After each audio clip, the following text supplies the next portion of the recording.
أعوذ بالله من الشيطان الرجيم.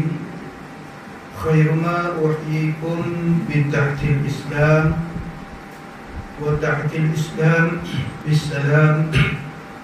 السلام عليكم ورحمة الله وبركاته.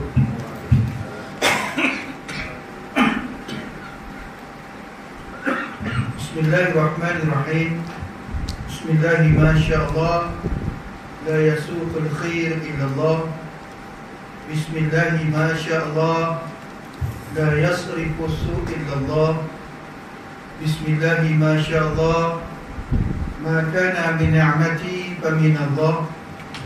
بسم الله ما شاء الله ولا حول ولا قوة إلا بالله العلي العظيم. بسم الله وبه بدأنا ولو عبدنا غيره لا شقينا. يا حبذا رب وحبا لنا وحبذا سيدنا محمد هادينا. لولاه ما كنا ولا بقينا. الله يا شاكر يا شكور. الله يا عفو يا غفور. الله يا عالم يا خبير. الله يا فتاح يا بصير. لا تحرمنا فتحك المبين. آمين. الحمد لله رب العالمين. الصلاة والسلام على سيد المرسلين وإمام المتقين وعلى آله وصحبه أجمعين. أشهد أن لا إله إلا الله وحده لا شريك له وأشهد أن محمدا عبده ورسوله. اللهم اجعلنا من التوابين واجعلنا من المتطهرين واجعلنا من عبادك الصالحين. قال الله تعالى في القرآن الكريم: يا أيها الذين آمنوا اتقوا الله ولتنظر نفس ما قدمت لغد واتقوا الله إن الله خبير بما تعملون. وقال الله تعالى: قالوا سبحانك لا علم لنا إلا ما علمتنا إنك أنت العليم الحكيم. وقال الله تعالى: رب اشرح لي صدري ويسر لي أمري واحلل عقدة من لساني يفقهوا قولي يفقهوا قولي يفقهوا قولي. وقال رسول الله صلى الله عليه وسلم: من يريد الله به خيرا يفقهه في الدين. وقال رسول الله صلى الله عليه وسلم: خير الناس أنفعهم للناس. Apa khabar tuan-tuan, perempuan, para ibu, para ayah, saudara-saudari yang dirahmati Allah? Mudah-mudahan berkhair, alhamdulillah. Mudah-mudahan baik. Allah kurniakan bil khair wa basbah bisalamah, dengan kesejahteraan wa bil barakah, dengan keberkatan, wa bil rahmah, dengan kerahmatan, wa bil ridha, dengan keredaan, wa bil huda, dengan petunjuk, wa bil taufiq, daya kemampuan mengikuti petunjuk, wabil maghfirah, dengan keampunan, wabil barakah, dengan keberkatan, wabil hasanah di dunia, wabil hasanah di akhirah. Jadi kehidupan kita di dunia ini baik, kehidupan di akhirat juga baik. Amin ya dzal jalali wal ikram.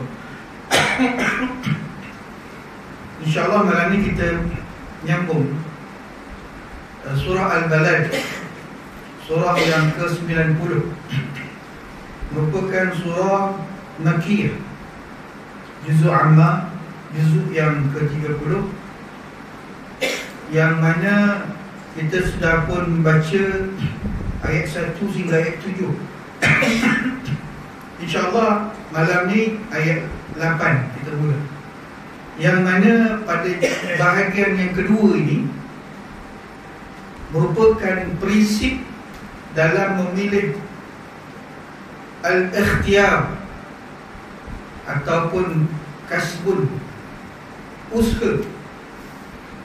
Dalam hidup kita di dunia ni semuanya bertitik tolak kepada soal apa yang kita buat, ikhtiar kita apa, usaha kita apa, macam mana usahanya, apakah usaha itu usaha yang baik ataupun sebaliknya. Dan usaha itu akan melibatkan soal keadaan kita di akhirat. Walaupun usaha yang kita buat itu di dunia, Yang Nabi sebut dalam hadis, al-jaza'u min jinsil amal. Kita akan tuai di akhirat tu apa yang kita buat, apa yang kita semai di dunia ni. Kalau baik, pada syaraknya baik, insya-Allah akhiratnya baik juga. Tapi kalau di dunia ni tak baik, pada syaraknya tidak baik, maka di akhirat juga tidak baik. Sebab itu dalam kehidupan kita ni, hidup mesti berprinsip. Hidup mesti berprinsip. Jadi prinsip kita dalam kehidupan di dunia ini adalah ikhtiar. Yang ini usaha. Sebab itu kita dalam kita beriman kepada Allah ni soal usaha kita beriman kepada Allah. Okay. Untuk dan cerita pasal kejayaan di akhirat. Pada ayat 8 Allah memulakan, a'udzu billahi minasyaitonir rajim, alam naj'al lahu 'ainain. Ya, ini bukankah kami telah memberikan kepadanya, ini kepada kita, 2 biji mata. Pada ayat ini menceritakan tentang, sebelum ini, kisah 2 keadaan. Satu orang beriman, satu yang tak beriman.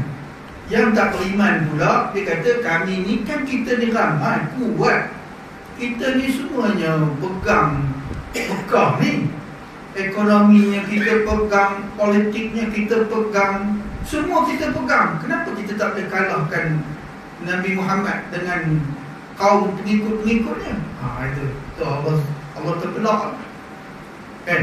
Yang kedua, menceritakan keadaan seorang yang beriman, tetapi dia rasa dia banyak jasa. Dia kata, apa yang dia dah buat selama ini takkan tak ada apa-apa. Dalam erti kata, pendek kata, panjang tak kata. Pendek kata dia kan, panjang tak kata, pendek kata. Apa katanya? Dia kata, apa yang Islam boleh bagi pada aku? Inilah kisah yang Allah sebut dalam tafsir ini berkenaan dengan asbabun nuzul ayat 5 dan asbabun nuzul ayat 6. Asbabun nuzul ayat 5 menceritakan kepada seorang musyrikin Mekah, Abil Asad bin Kaladah Al-Jumahi. Manakala ayat yang ke-6 menceritakan tentang Harith bin Amir bin Naufal. Jadi dua-dua ni, yang tak beriman satu, yang beriman pun satu. Jadi kedua-dua mereka ini Allah tempelak. Allah bagi tahu bahawasanya alam naj'al lahu 'ainain. Oleh kerana asbabun nuzul itu pada 2 orang tadi, tetapi pengajarannya sampai hari kiamat termasuk itu. Jadi kita kena muhasabah. Kalaulah kita rasa kita kuat, kita hebat, ada memiliki kelebihan berbanding orang lain, terutama kan. Yang kedua, kita rasa kita ni banyak jasanya kan.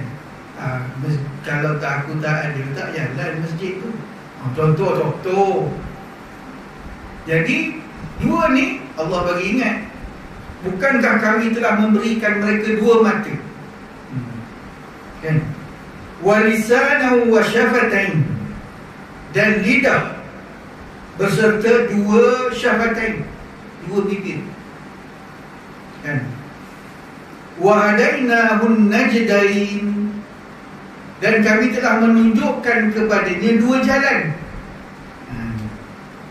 Satu jalan kebaikan, satu jalan amalan saleh, satu jalan amalan toleh. Saleh, toleh.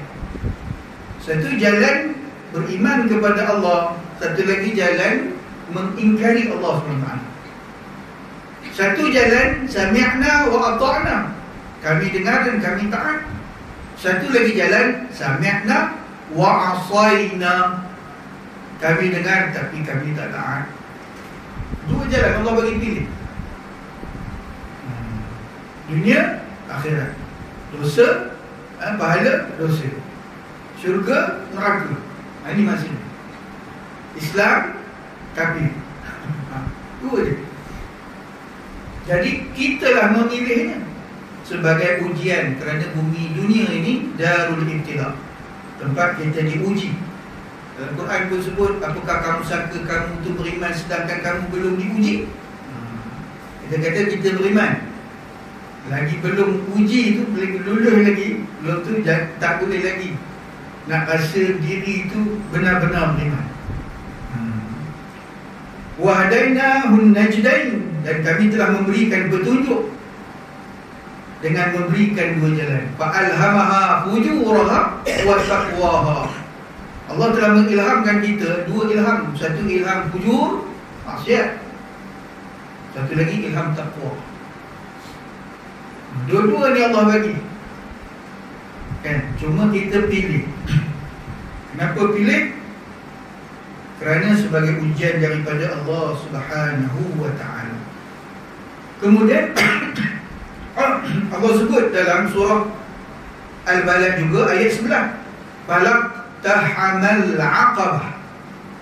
Ia ini, maka tidakkah sebaiknya dengan apa yang kita lada tu, harta kita, kelebihan kita, pangkat kita, ilmu kita, apa yang kita ada tu, ia menempuh jalan mendaki lagi sukar. Allah bagi kelebihan, harta, anak pinak, jawatan, kuasa, usia, umur dan sebagainya, bukan bagi saja. Di sana ada ujiannya. Ada yang mudah, ada yang sukar. Ulama sebut 8 perkara yang alam bisa tegal biasa memang akan kita tempuh, iaitu suka duka, kan? Susah senang, lapang sempit, kan? 8 perkara ulama sebut. Jadi benda tu semua ada, sentiasa kita tempuh. Kadang-kadang kita di atas, kadang-kadang kita di bawah. Walaupun Allah bagi susah, dalam susah tu ada senang, kan?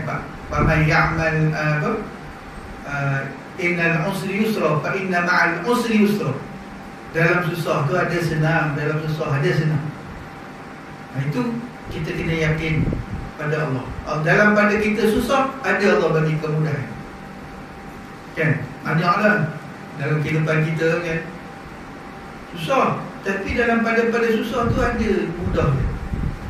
Contoh, kadang takut dah sebut contoh, yang itu. Ini contoh. Ada kawan saya cerita, duit dalam bank ada 200, itulah duit tinggal. Keluar duit, tayar pecah. Duit 200 itulah yang nak guna balik kampung katanya, guna tukar tayar.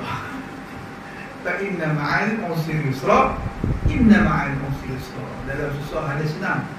2 kali Allah disebut, maknanya janji Allah. Cuma jangan kita berputus asa daripada Allah Subhanahu wa ta'ala. Kemudian Allah sebut lagi, wa ma adraka mal 'aqabah. Tahukah kamu apakah jalan yang mendaki lagi sukar itu? Fakku raqabah, iaitu melepaskan hamba sahaya dari perbudakan. Ini budaya Arab dulu-dulu memang susah. Bukan kata Arab je, tanah Melayu dulu, kesultanan ni kan, dia banyak gundik. Sebab itu kata pengkaji sejarah, raja-raja dulu antara yang payah nak masuk Islam, gundik kena bebaskan, kan? Sebab itu benda yang menjadi budaya ni dalam Islam, Allah nasahkan secara beransur-ansur. Buat apa amal ibadat, contohnya tak qada puasa, kan, kena bebaskan hamba. Sumpah palsu, kena bebaskan hamba. Banyak. Begitu jugalah minum arak, Minum arak ni dalam Arab dulu, Arab jahiliah ni bukan susah. Susah nak buang. Maka Allah turunkan 3 ayat beransur-ansur. Mula-mula ayatnya, kalau mabuk jangan mendekati masjid-masjid. Kedua, bila sebabkan salah seorang sahabat semayang kuliah ayyuhal kafirun tu tak jumpa jalan keluar, tersambung dengan ayat lain, maka jika dalam keadaan mabuk jangan semayang.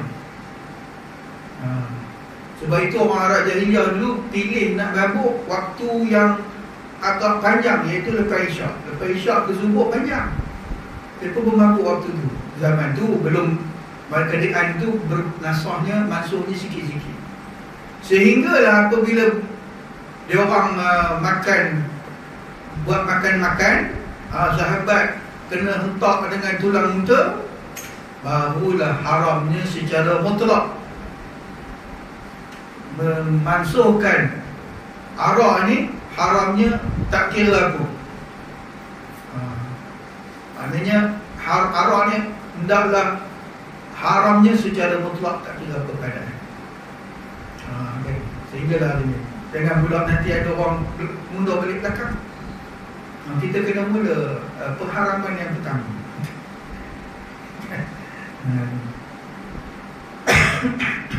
Jadi itu tuan-tuan. Kemudian Allah sebut pula pada ayat yang ke-14,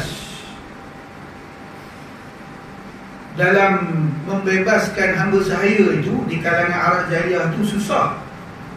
Au it'amun fi yaumin dhi masghabah, iaitu atau memberi makan pada hari kelaparan, yatiman dha maqrabah, kepada anak yatim yang ada hubungan kerabat. Ini bab dalam urusan kalau meninggalkan berwati ataupun jima' di siang hari, kan? Pertama, mula-mula bebaskan hamba. Tak mampu, bagi orang makan. Keutamaan dia, jika ada anak yatim yang ada kaum kerabat, anda bantu dulu. Zawil qurba wal yatama wal masakin. Kita ni kalau nak sedekah, utamakan kaum kerabat dulu. Zawil qurba wal yatama wal masakin. Okay. Kemudian ayat yang ke-16, au miskinan za matrabah, atau kepada orang miskin yang sangat fakir. Miskin satu, fakir satu. Apa beza fakir dengan miskin? Fakir ni lagi laih, saya guna kata laih dah tuan-tuan, do'eh lah, lagi laih lah, lagi susah daripada miskin. Kalau dalam hadul kifayah, masa saya kerja Ustaz Zakat dulu, Ustaz Zakat Selangor, lepas pusat kan, dulu tak tahu aurat, hari ni itu lembaga zakat. Dulu pusat je, zaman saya itu pusat je, hari ni itu lah lembaga. Okay. Bila hadul kifayah, fakir ni dia setidaknya pendapatan dia dengan perbelanjaan dia tak dapat menampung lebih daripada separuh pendapatan. Pendapatan dia tak dapat menampung lebih daripada, maknanya kurang separuh belanja dia. Tak cukup lah. Maksudnya kalau pendapatan 500, belanjanya 1000, itu fakir tu. Tak dapat. Banyak hutang daripada bayar. Tetapi miskin, dia lebih separuh sikit. Lebih separuh. Maknanya pendapatan 1000, belanja 1,500. Itu contoh lah. Contoh.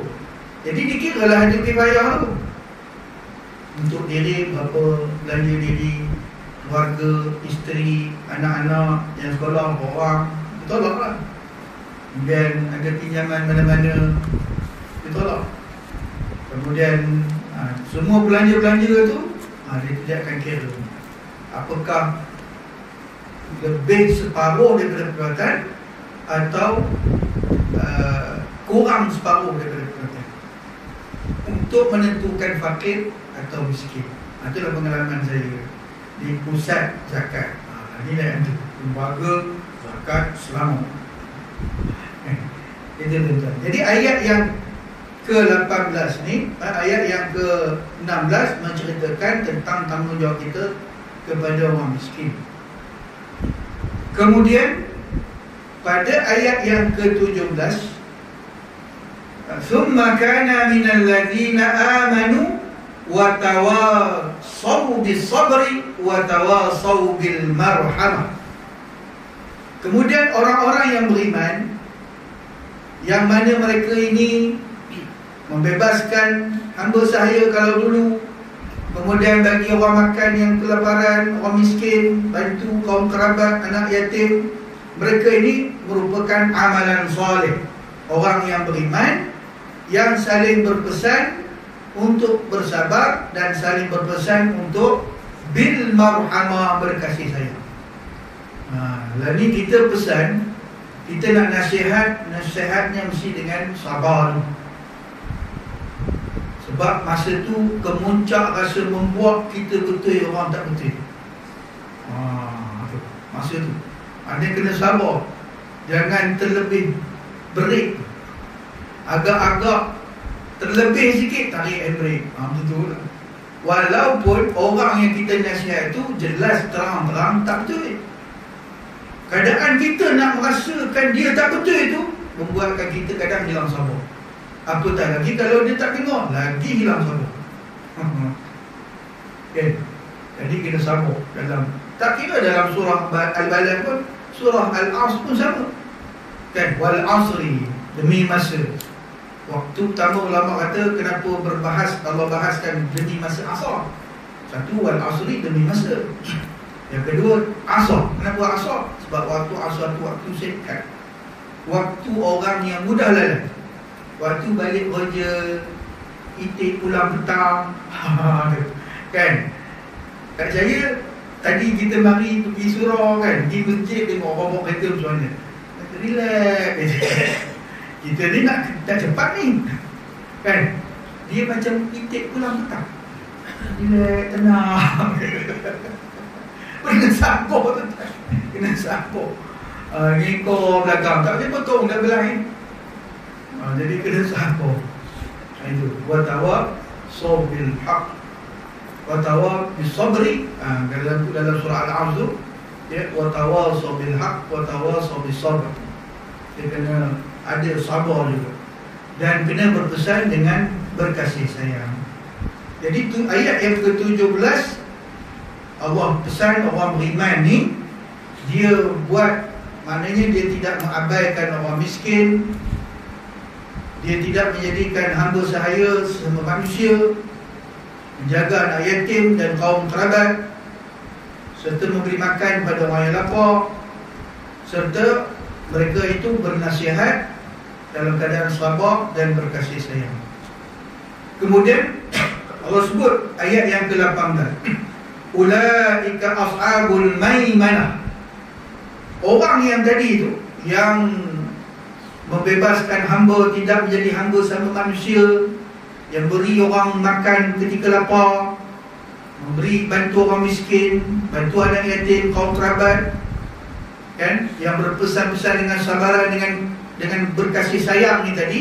Inilah orang-orang yang beriman, yang mana mereka itu adalah golongan maimanah, ashabul maimanah, ahli syurga mereka, akan menerima kitab amal di hari kiamat. Ashabul maimanah, pada belah kanan. Bukan ashabul masy'amah, yang menerima kitab amal belah kiri. Kalau terima kitab amal belah kiri, kompom neraka lah tempatnya. Bila terima kitab amal sebagaimana disebut dalam surah Al-Waqi'ah, ashabul maimanah, ini kitab yang kita terima daripada belah kanan. Ini kitab amal soleh yang Allah kurniakan pembalasannya dengan syurga dan pengampunan daripada selamat daripada neraka. Walladzina kafaru bi ayatina hum ashabul masy'amah. Orang yang menjadikan hamba sama manusia. Dulu hamba betul-betul secara fizikalnya menjadikan hamba sama manusia. Hari ni konsep perhambaan sama manusia masih berlaku, cuma pada bentuk yang berbeza. Kan? Hari ni semua kalau nak gini-gini, dia pegang. Kalau nak itu, kalau syarat ini, kalau tidak tak sama. Kan? Jadi perhambaan sama manusia. Kalau orang tu sama, maknanya dia tak mengesahkan orang miskin, orang yang lapar, anak yatim, fakir miskin, dan tidak langsung ada nak berpesan-pesan dengan kesabaran dan kasih sayang, maka sesungguhnya mereka itu ashabul masy'amah, ahli neraka. Orang ahli neraka ni memang tak kisah orang. Orang ahli neraka ni pentingkan diri, sifat ananiah. Tuan-tuan tahu sifat ananiah? Sifat keakuan. Aku. Dan penting aku. Itu banyak. Mana tak kita tengok sifat keakuan kat jalan raya. Dia tak kira. Nak potong tu tak kira. Potong sayur, potong ikan, potong daging, dia tak kira. Kadang-kadang tak sempat, tak setuju. Belakang kereta tu kosong, dia nak yang depan juga. Sifat keakuan. Bergaduh, sampai bergaduh-gaduh, sifat keakuan. Sifat ananiah. Ana tu saya, ananiah keakuan. Dalam bahasa orang Putih sebut selfish lah, sifat pentingkan diri. Banyak orang sifat keakuan, tak kira. Entahlah orang nak cakap lah. Sifat keakuan, sifat ananiah.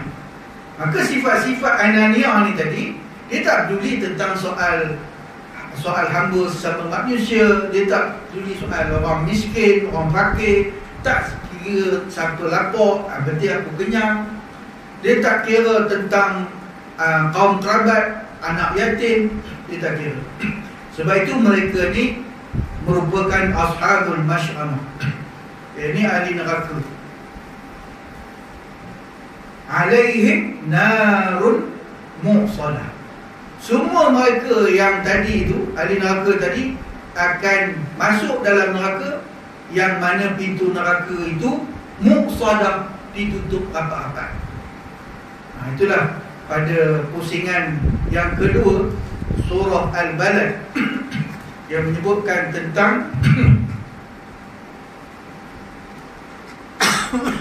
keadaan orang yang beramal dengan amalan salih dengan keadaan orang yang beramal dengan amalan qalih.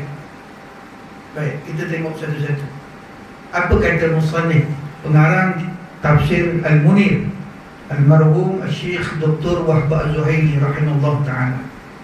Kaitan ayat surah Al-Balad, ayat yang ke-8 dengan ayat yang bahagian pertama sehingga ayat 7 tu, yang Allah ceritakan tentang Makkah.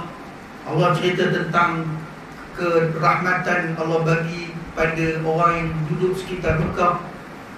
Setelah Allah Subhanahu wa ta'ala mengutuk dan mencela manusia kerana sikap mereka yang pelik pada Allah, melihat aku bagi rezeki tapi seolah-olah rezeki itu macam dia yang punya. Pelik. Itu pelik tu. Allah bagi mata boleh melihat tapi guna benda yang maksiat. Pelik. Ini pelik.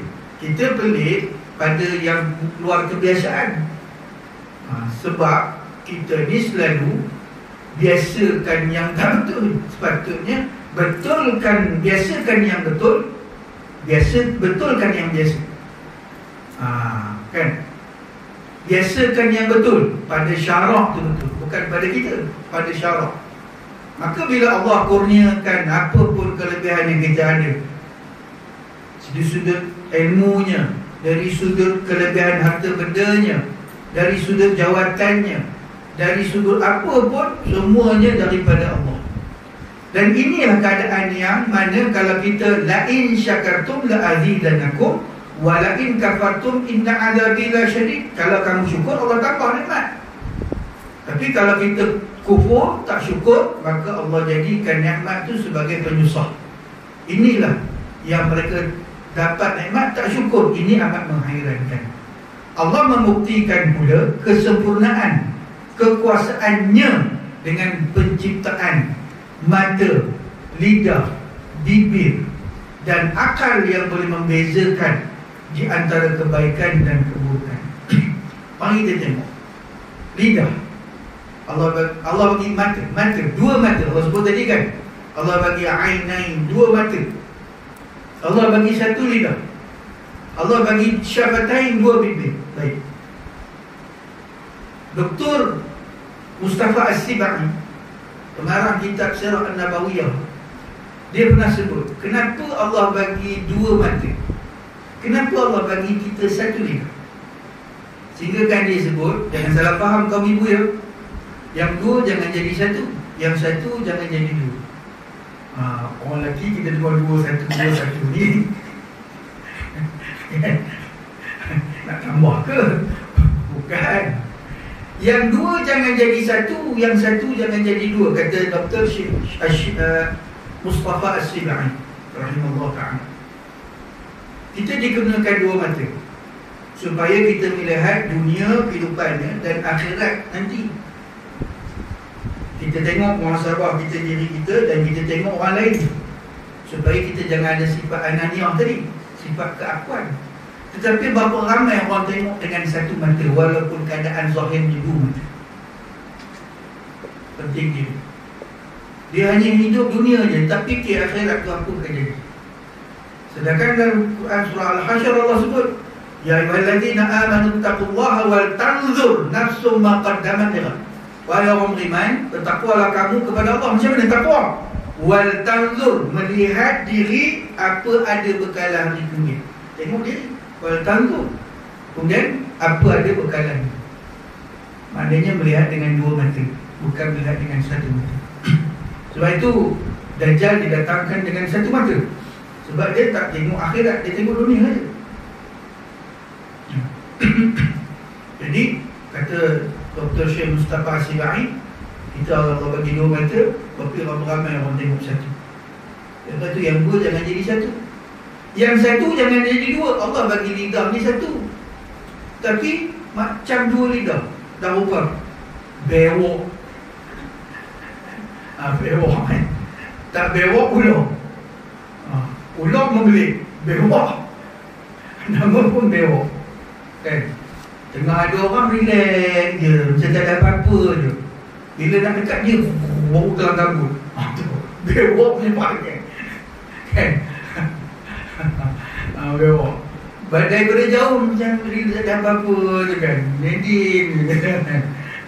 Bila dah dekat kita ingat tak kena. Rupanya dia kelang kabut. Kita pula break menuju. Itu dah bewok. Sebab itu yang satu Allah bagi lidah ni satu, jangan jadi dua lidah cabang. Dalam keadaan berapa ramai kata Dr. Mustafa As-Sibai, orang yang satu lidah tapi bercakapnya dua lidah. Dalam pada cakap benar, dalam pada itu cakapnya membohong. Cakapnya melabun. Nampak betul, pun tak betul.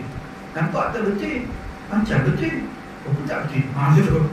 Itu betul. Itu dua lidah ni, itulah bewok. Jenis telah-telah. Bewok kan telah-telah. Tak dapat telur, ayam, anak ayam kan makan kan. Bewok. Dia tak kira bewok. Nanti dia kenyang. Ada panggil bewok. Sebab apa buat Allah jadi di dunia ni tak sia-sia. Rabbana ma khalaqta hadha batila. Allah jadikan apa dunia ni sebagai pengajaran untuk kita sebenarnya. Pengajaran untuk kita. Allah jadikan rumput di bawah, daun di atas. Bila jatuh daun tu baru jatuh, tapi asalnya daun tu di atas, rumput di bawah. Tapi berapa ramai, kalau waktu orang kata kalau dah kita tak boleh bertahan kan, kita nak duduk di atas, dia daun di atas kan? Tetapi yang selalu kena rumput kan, yang selalu dipijak-pijak orang kan, rumput. Tapi yang dipuji daun. Maksudnya yang dipuji tu dijadikan tuduhan, kan? Bila nak tengok buah pun tengok daun, kan? Tapi rumput siapa pun tak kisah, tak kata apa pun, hijab pun tak cakap. Kan ada orang cakap, orang kampung rumput, dia cakap dengan rumput, minta maaf je, minta lalu macam tu. Kalau ada dah siap lah orang kampung rumput. Aduh. Maknanya walaupun rumput tu selalu dipijak-pijak orang, tetapi yang selalunya diperhatikan orang adalah daun. Rumput orang tak kisah. Cuma panjang je lah. Itu yang bagi orang suruh potong. Rumput juga sebab tak kena, panjang tak boleh. Tak ada pijak-pijak. Jadi itu tuan-tuan, kata Dr. Mustafa Zibai, yang dua jangan jadi satu, yang satu jangan jadi. Apa lagi dua? Kita ada dua tangan, dua kaki, dua telinga. Berapa ramai orang guna dua telinga tapi guna satu telinga, mendengar untuk dia didengar saja, tapi dia tak pernah mendengarkan, diperdengarkan oleh orang. Hanya dia punya je, dia ngeluh, dia cerita dia je, cerita dia je, cerita orang tak nak dengar, kan? Dia nasihat orang je, tak dengar nasihat dia. Dia payah. Itu cabaran tu. Menasihat senang, mendengar nasihat payah. Tangan dua. Berapa ramai orang guna satu tangan? Ini penting diri dia, tak pernah nak membagi. Sebab itu dalam surah Yasin kita baca ada golongan muqmahun, wa ja'alna min baini aydihim saddan wa min khalfihim saddan faghshaynahum fahum la yubsirun. Allah jadikan hadangan depan, belakang, kiri, kanan, dan keadaan tangan mereka tu muqmahun, terbelenggu, sebab tak mampu memberi manfaat untuk orang lain, apatah lagi diri sendiri. Akhirat nak tolong orang tak boleh, diri sendiri lagi tak boleh. Itu muqmahun. Sebab itu di dunia ni Allah bagi dua tangan, supaya kita selain pada memberikan hak-hak diri, jangan lupa berikan juga hak-hak orang lain. Sebab Allah bagi dua tangan. Dua kaki, kita hanya berjalan di dunia aja, ada orang gunakan satu kaki. Sedangkan jangan lupa kaki satu lagi itu untuk perjalanan di akhirat. Dua kaki. Allah bagi satu hati, satu je hati. Sebab hati itu mudah bolak balik. Tetapi berapa ramai orang tu mempunyai banyaknya hati. Macam-macam dia tak. Semua benda yang dicintakan. Hubul dunia, dicintakan dunia. Hubul mal, cinta kepada harta. Hubul, cinta kepada jawatan, kan? Hubul nasab, cinta kepada keturunan, bangga-bangga dengan keturunan. Jadi berapa banyak orang yang Allah jadikan satu hati, tapi hati ni banyak. Baiklah. Akal yang boleh membezakan antara kebaikan dan keburukan. Ini memberikan manusia pilihan untuk menentukan jati dirinya, yang membebaskannya dari belenggu hawa nafsu dan syahwatnya. Hawa nafsu dan syahwatnya, sehingga kan orang mempertuhankan nafsunya dan syahwat. Dengan demikian manusia sedar bahawa Allah Subhanahu Wa Taala adalah sumber bagi segala daya penglihatan, yang Allah kurniakan mata dua mata. Sumber percakapan yang Allah kurniakan satu lidah. Dan sumber pemikiran yang kita nikmati daripada hari ke hari, daripada masa ke masa. Semuanya daripada Allah. Kemudian Allah menerangkan bahawa manusia sepatutnya bersyukur kerana nikmat yang Allah kurniakan itu. Dua mata, satu lidah, dua bibir, satu akal. Segala-gala nikmat yang Allah kurniakan, hendaklah kita syukur. Dengan syukur tadi, mereka sewajarnya memilih jalan kebaikan dan kebahagiaan dengan segera bertindak ke arah keimanan dan amalan yang saleh. Nanti kita bahas bahagia. Ada apa dengan bahagia? Iaitu sebagai contoh yang disebut dalam surah Al-Balad ni, kita boleh melakukan dengan memerdekakan atau membebaskan hamba, memberi makan golongan anak yatim, dari kalangan kerabat yang dekat dan mereka yang miskin lagi berhajat. Selain dari mengamalkan budaya saling menasihati sama manusia dengan penuh rasa kasih sayang. Hari ni ada orang tak boleh nasihat. Bukan kata ni kita tegur anak pun marah. Tak tegur, aku tegur anak je, bapak dia yang kalau anak tu marah lain cerita. Dia tak boleh. Maka ini ustaz tegur pun tak boleh. Ustaz pun tak boleh. Tak boleh tegur. Dia tak kira. Adalah satu kisah tu, budak dia jadi imam. Lepas tu perbuatan semayang dia, sujud dia, kaki dia tegak, jari tu tegak. Dalam mazhab Syafi'i kita, sunatnya kena tekan, bengkokkan menghadap kiblat. Tu belum lagi bacaan Fatihahnya kan. Jadi bila tengok gaya dia bila pantang suruh dia nak ke depan, kita tanya lah lepas semayang, mengaji mana? Tak ada mengaji mana, sekolah biasa je. Kalau mengaji agama, mengaji mana? Tak ada mana. Kalau dia mengaji lagi. Jadi imam kot, tuan-tuan nak jadi imam ni, imam-imam yang ummi, tuan-tuan tahu ummi, bukan ummi ibu, ummiyin. Ummiyin ni buta huruf. Dalam bahasa fiqh buta huruf. Siapakah orang yang dikira sebagai buta huruf? Orang yang dikira buta huruf adalah orang yang memiliki lahnul jari, kesalahan yang nyata yang mengubah makna, ataupun lahnul khafi. Ini kesalahan yang kecil-kecil. Sebagai contohnya, tidak sampai sifat huruf, memanjangkan yang bukan panjang, yang memendekkan yang bukan yang pendek. Kan? Huruf mati, patut mati panjang pula. Sebagai contoh, Alhamdulillahi Rabbil Alamin. Rabbil tu lam tu mati. Pasal apa bagi dia CPR? Mati dah tu. Mati ni innalillah. Tak bunyi lah maknanya. Lainlah kalau huruf qalqalah, dia ada bunyi dentuman tu kan, sama ada sughra atau kubra atau akbar. Ataupun ada senang tu baca, kadang-kadang ada juga imam-imam muda-muda pun ada juga, Alhamdulillahi Rabbil Alamin Ar-Rahmanir Rahim. Itu bunyi juga. Itu ma'arif disukun. Ma'arif disukun, mat tu panjang kan, disukunkan kerana adanya huruf mat yang mati sebelum diwakafkan. Maka jadilah ma'arif disukun. Maknanya bunyinya kena jelas. Nabar. Apa nabar? Alhamdulillahi Rabbil Alamin. Nun jelas. Itu nabar. Tapi bagi hidup, Alhamdulillahi Rabbil Alamin Ar-Rahmanir Rahim Maliki Yawmiddin.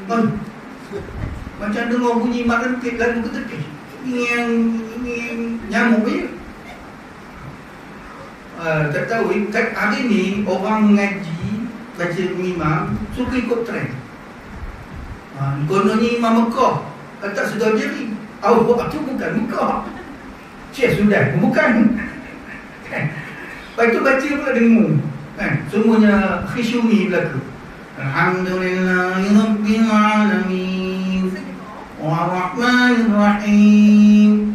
Bukan semua huruf kat hijumi.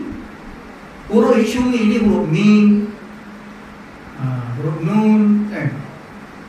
Dia ada huruf, ada tempat keluar huruf khalqi, huruf izhar, akhir, kha'am, pangkal, tengah, ujung. Ada huruf yang pada bibir, ba, waw, mim, nun. Ada huruf yang pada lidah. Pada lidah ni banyak lah, bod, sa, zal. Jadi tempat keluar huruf ni ada tempat dia, bukan semua kat sini. Kan? Saya pernah ngaji budak, dia baca Quran senang. Apa hal sengau daripada semua? Dia kata, cakap tak sengau, tapi ngaji sengau. Dia kata nak ikut Imam Mekah. Dia kata, dah jadi Imam Mekah ke lagi? Mikrofon itu mungkin berdengung, kan? Orang bukan ikut Imam Mekah. Kita ni, bacaan ni ikut qiraat Imam Hafs, Imam Asim, riwayat daripada Sayyidina Ali hingga daripada Nabi. Kita ni ada qiraat Imam Hafs Al-Asim.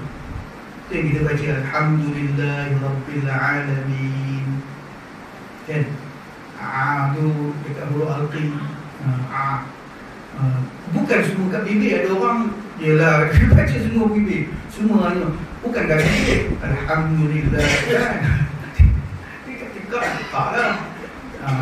Tapi tu kan, kadang-kadang saya pernah lah ada orang, dia tegur orang, diam tapi saya tak cakap tak tahu macam-macam lah. Inilah dia sekarang kan, netizen jadi netizen. Jadinya tuan-tuan, Allah memberikan segala kurniaan untuk kita menghadapi.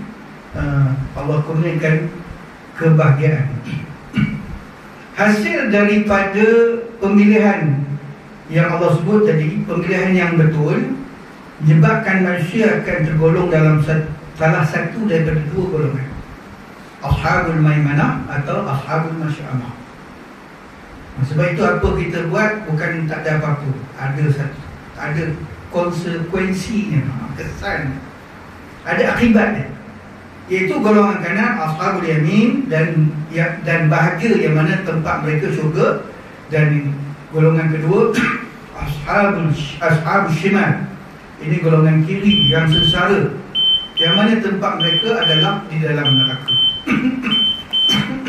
Kalau kita tengokkan tentang perbahasan bahagia, ada apa pada bahagia? Okay.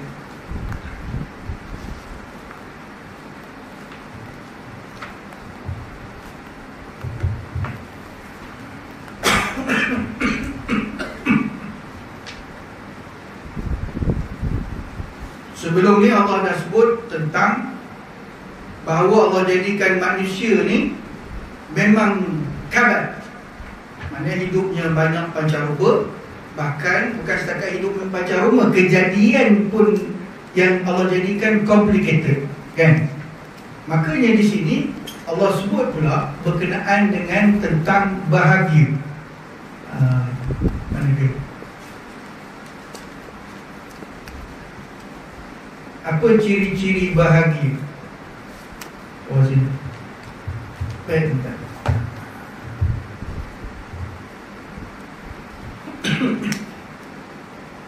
Bahagia, hakikat dan cara kita meraihnya.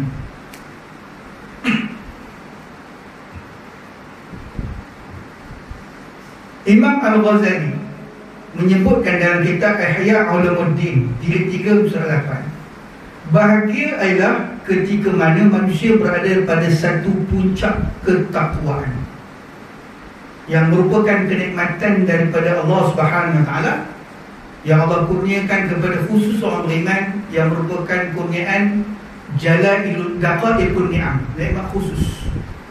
Maknanya Imam Ghazali kata bahagia ni orang takwa. Kita ukur bahagia pada reta, kan? Tengok dia rumah besar, sononya dia bahagia je, kan? Kereta besar, bahagia je. Tengok rumah besar, kereta besar, segala-galanya besar, bahagia je. Sekali nampak bini dia pun besar, bahagia kan makna. Jadi kita mengukur kebahagiaan tu pada material. Sedangkan ulama sebut, Al-Quran sebut bahagia ni pada sifat takwa.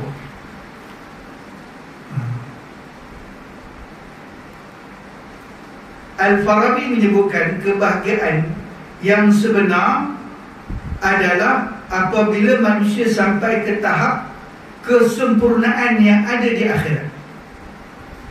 Menurut beliau, kebahagiaan merupakan suatu yang dirindui oleh setiap orang, kerana merupakan kebaikan paling besar di antara segala kebaikan yang ada. Ini disebut dalam kitab Tanbih ala Sabil As-Sa'adah, peringatan atas jalan bahagia, surat 2. Ibnu Mishkaw menyebutkan dalam kitab Al-Fawzul Asghar, muka surat 68, kebahagiaan adalah matlamat tertinggi bagi setiap insan. Ibnu Sina menyebutkan kebahagiaan yang hakiki akan diperoleh pada hari akhirat kelak.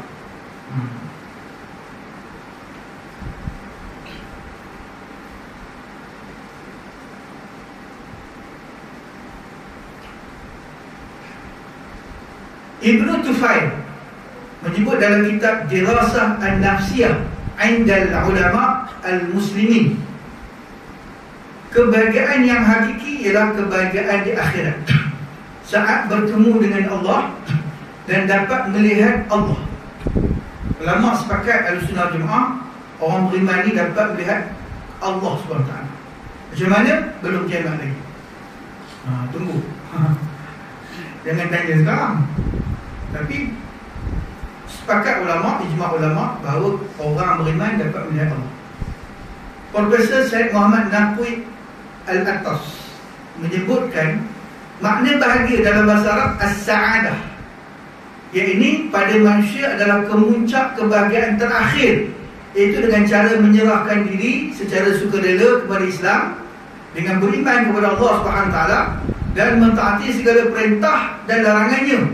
Itu bahagia. Dapat melaksanakan perintah Allah, menjauhi larangan Allah, itulah bahagia. Sebab orang yang tak ikut perintah Allah, yang buat larangan Allah, itu orang sengsara. Dunia sengsara, akhirat sengsara. Yang mana kebahagiaan mempunyai pertalian di akhirat. Ini disebut dalam kitab Al-Haqiqat As-Sa'adah wa man'aha fil Islam, surat 19. Jadinya antara ciri bahagia adalah kita dapat syurga. Disebutkan oleh ulama, Imam Ghazali sebut dalam kitab Ihya Ulumuddin, Ahlul Jannah Thalatha, ahli syurga itu 3. Ciri-ciri orang masuk syurga ni 3. Tak ada yang 3 ni, tak ada.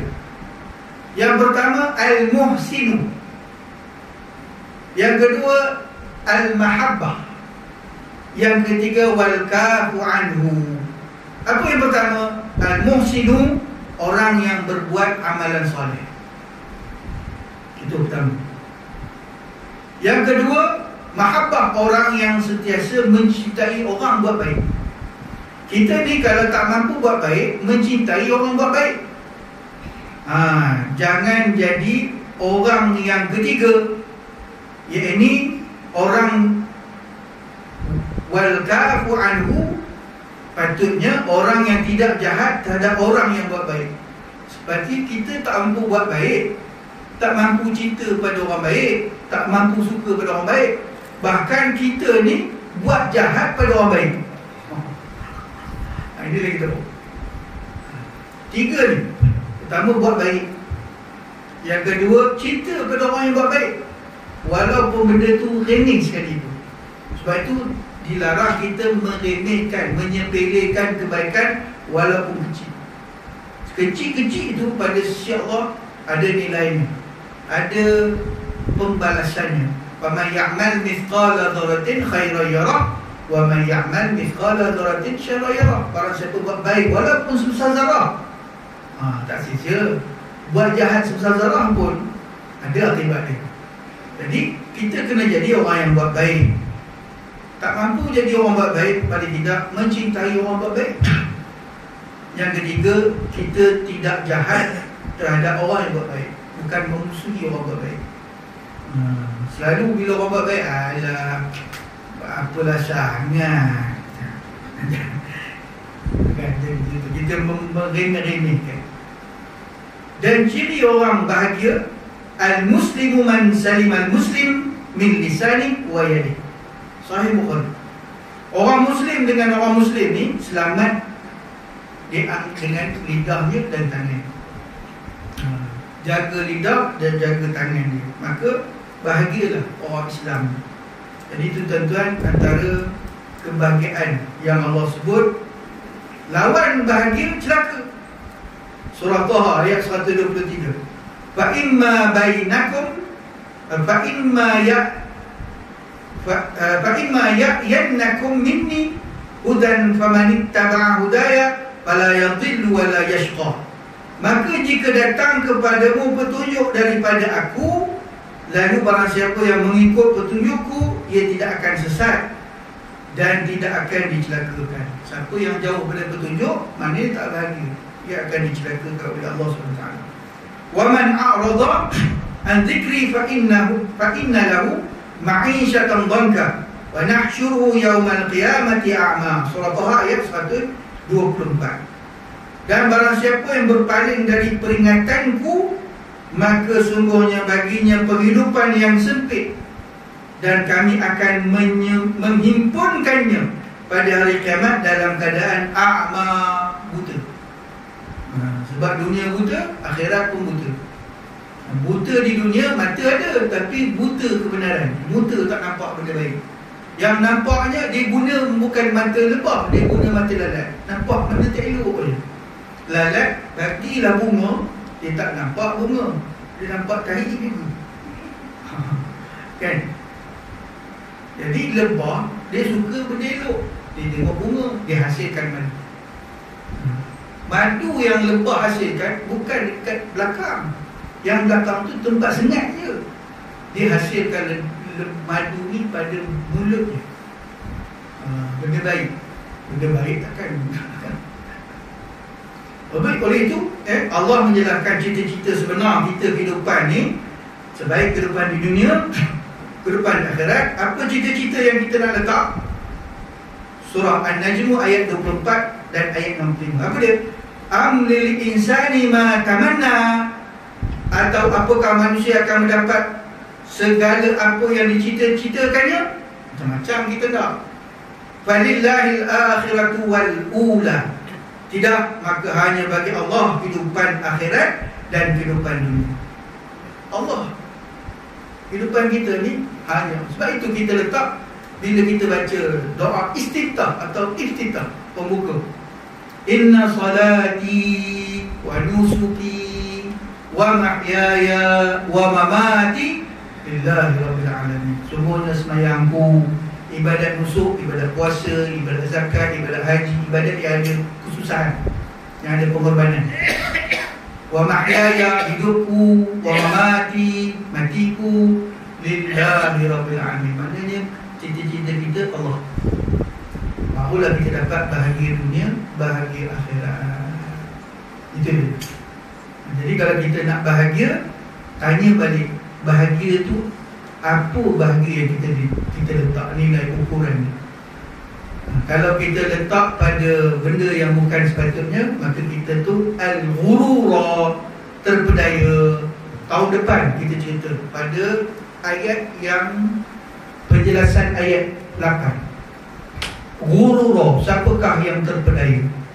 Semua orang akan terpedaya. Dia akan diuji dengan terpedaya. Tapi kita akan tengok siapa yang terpedaya tahun depan. Tahun depan insya-Allah. Ada apa-apa? Mudah-mudahan kita dah dapatlah sedikit petunjuk bahawa cita-cita kita Allah. Asma apa? Allah tu cita-cita kita. Asma apa? Nama yang tertinggi. Amanina, cita-cita kami. Allah tu amanina, cita-cita kita Allah. Kan? Nak bahagia, takwa. Mentaati perintah Allah, sami'na wa ata'na, itulah bahagia. Tak bahagia, sami'na wa asayna, itu tak bahagia. Jadi berbahagialah kita. InsyaAllah. Amin. Ada apa? Ada tak? Kalau tak ada, kita tangguh dengan kita baca doa.